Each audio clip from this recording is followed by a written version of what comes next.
8 air bags वाली जापानी electric car Nissan leaf Nismo जो एक चार्ज पर 300 किलोमीटर तक सफर तय कर सकती है। इस इलेक्ट्रिक कार की चार्जिंग पर बिजली का कितना खर्च आता है और इसके मजीद फीचर्स कौन से हैं, जानिए इस वीडियो में।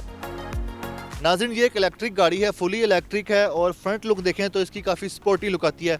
फ्रंट पे अगर बात करते हैं तो इसके प्रोजेक्शन हेडलैम्प्स हैं, इसके साथ आपको एलईडी की डीआरएलएस मिल रही है और इसके अलावा आपको जो फोक लाइट्स मिल रही हैं वो भी एलईडी की मिल रही हैं। फ्रंट पे आपको एयर कटर की ऑप्शन मिल रही है और साथ आपको पार्किंग सेंसर की ऑप्शन भी मिल रही है। फ्रंट पे निसान की बैजिंग है और निस्मो की बैजिंग भी साथ की गई है। और इसके अलावा अमूमन इस गाड़ियों के फ्रंट पे यहाँ पे ग्रिल होती है, लेकिन ये एक इलेक्ट्रिक गाड़ी है। डायमंड ग्लासी कवर यहाँ पर किया गया है इसको, जिसके आपके बॉर्डर लाइन पे देखें तो क्रोम की बार लाइन भी है। फ्रंट पे आपको नंबर प्लेट की ऑप्शन भी मिल जाती है। निसान लीफ निस्मो के अगर हम साइड प्रोफाइल की तरफ आते हैं तो यहाँ पे टायर्स की बात करें तो 18 इंचेस के इसके अलॉय व्हील्स हैं, जिसमें आपको डिस्क ब्रेक की ऑप्शन मिल रही है। साथ ही यहाँ पर ज़ीरो एमिशन की बैजिंग की गई है। साइड मिरर की बात करें तो बेसिकली इसकी जो गाड़ी का कलर है मैरून कलर इसको कहा जा रहा है, लेकिन इसमें इसकी जो रूफ टॉप है वो ब्लैक कलर का है। तो रूफ टॉप के साथ ही शेड आते आते साइड मिरर भी जो है ब्लैक कलर का है, जिसमें रेड बार लाइन है, या यूँ कह लें कि मैरून कलर की बार लाइन है। इसके जो साइड मिरर हैं उसमें आपको एक इंडिकेटर लाइट भी मिल रही है। इसी तरह डोर्स की बात करें तो स्मार्ट एंट्री है और इसके अलावा डोर्स के जो हैंडल्स हैं वो क्रोम के डिज़ाइन किए गए हैं।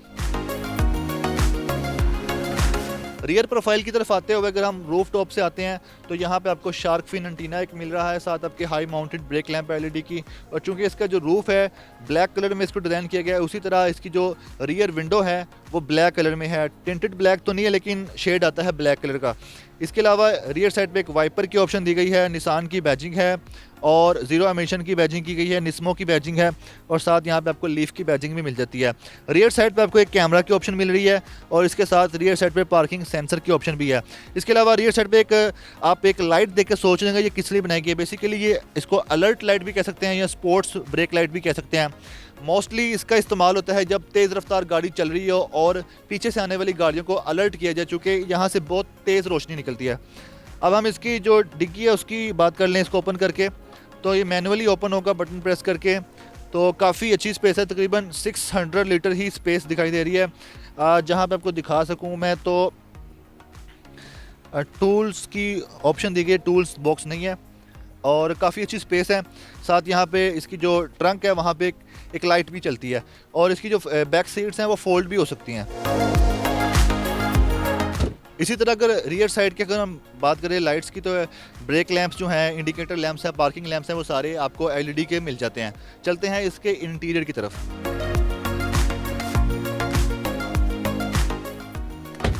अब हम आ चुके हैं इस गाड़ी के इंटीरियर में। सबसे पहले बात करते हैं इसके स्टीयरिंग की, जो कि आप देख रहे हैं डी शेप में डिज़ाइन किया गया है। स्टीयरिंग जो है जो कि आप देख रहे हैं इसमें कुछ कंट्रोल्स हैं, डिजिटल मीडिया कंट्रोल है, इसके अलावा हॉर्न की ऑप्शन है, इसमें एयर बैग की ऑप्शन दी गई है और ये पावर स्टीयरिंग है, ठीक है। इसी तरह अगर हम बात करते हैं इसकी स्क्रीन की, जो कि इसका मीटर है स्पीडोमीटर जिसको बोलते हैं, वो आरपीएम स्पीडोमीटर है। साथ आपको एक डिजिटल स्क्रीन दी गई है जिसमें आपको कुछ ऑप्शंस दी जाती हैं, लाइक इस गाड़ी की बैटरी कितनी रह चुकी है और इस टाइम के बारे में बताया जाता है, आपका इंडिकेटर कौन सा चल रहा है, कौन सा डोर ओपन है।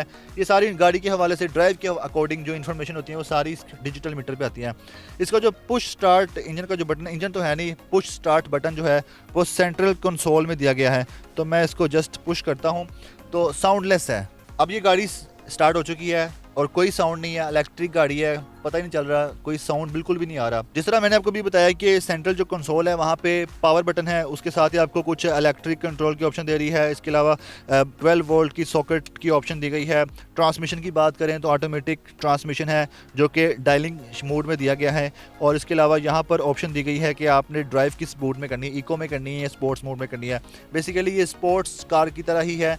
और इस तरह अगर हम बात करते हैं इसके जो आर्म रेस्ट है वहाँ पर आपको कुछ स्टोरेज की कैपेसिटी दी गई है। दो किसके कप बॉक्स हैं या कप होल्डर कह लें। वहाँ पे मैंने भी इसका रिमोट रखा हुआ है, रिमोट कंट्रोल से चलने वाली ये गाड़ी है। और इसके अलावा इसके जो डैशबोर्ड उसकी हम बात करें तो ये ब्लैक कलर में इसका डैशबोर्ड है और इसका जो रूफ साइड है वो लाइट ग्रे कलर में है। तो इसका जो इंटीरियर है वो भी 2 कलर्स का कॉम्बिनेशन है। इसमें 8 एयर बैग्स हैं जो कि आप देख रहे हैं जगह जगह आपको एयर बैग्स की ऑप्शन दिखाई दे रही है। एक स्टीयरिंग पे है, डैशबोर्ड पे है, पैसेंजर सीट पे है और रियर साइड पर भी है जो पैसेंजर रियर साइड पे बैठेंगे। और इसके डैशबोर्ड की बात करें, वहाँ पे स्टोरेज बॉक्स की ऑप्शन भी दी गई है।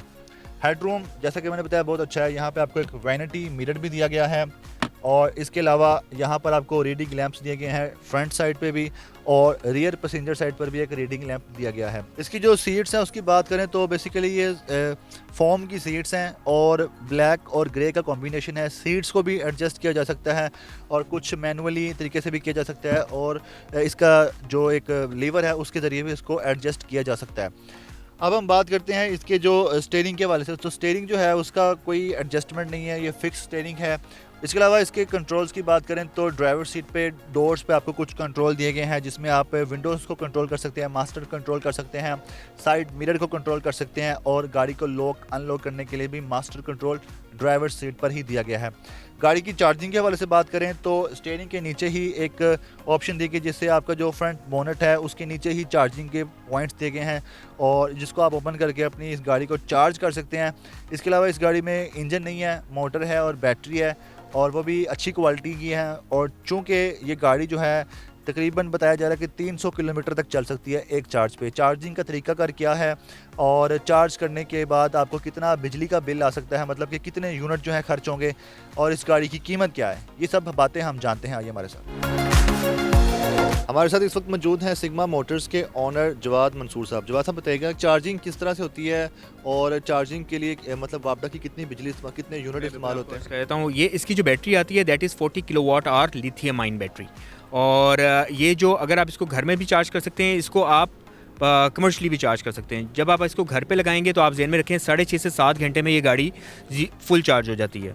और अगर आप इसको कमर्शली करवाते हैं तो विद इन 45 टू 1 घंटे में ये गाड़ी आपको फुल चार्ज हो जाएगी। एक चार्ज पे कितना खर्चा आता है, घर में करें या कमर्शली करें? और एक चार्ज के बाद कितना बताया, 300 किलोमीटर चल सकती है? कितनी चल सकती है? ये 300 किलोमीटर चल सकती है और आप ज़हन में रखें कि ये आपके तकरीबन जो सा है राउंड अबाउट 26 से 27 यूनिट लेगी जो घर में चार्ज होगी। चार्जिंग का तरीका कर क्या है? चार्जिंग मतलब इसके साथ कोई अडॉप्टर है क्या? इसके साथ बिल्कुल इसकी चार्जिंग केबल आती है, चार्जिंग अडेप्टर आता है, वो आप अपने घर के साथ घर में कनेक्ट करें और सिंपल चार्जिंग पे लगा दें जैसे आप मोबाइल को चार्जिंग पे लगाते हैं। अब ये बता दें कि इसमें जो बैटरी है और जो मोटर है वो आप जैसे बता रहे हैं उसकी कितनी ड्यूरेशन है, मतलब कितना टाइम जो है वो चल सकती है, उसके बाद फिर चेंज होगी? इसमें जो बैटरी है कंपनी क्लेम करती है कि ये 400,000 किलोमीटर तक इस बैटरी की वारंटी है।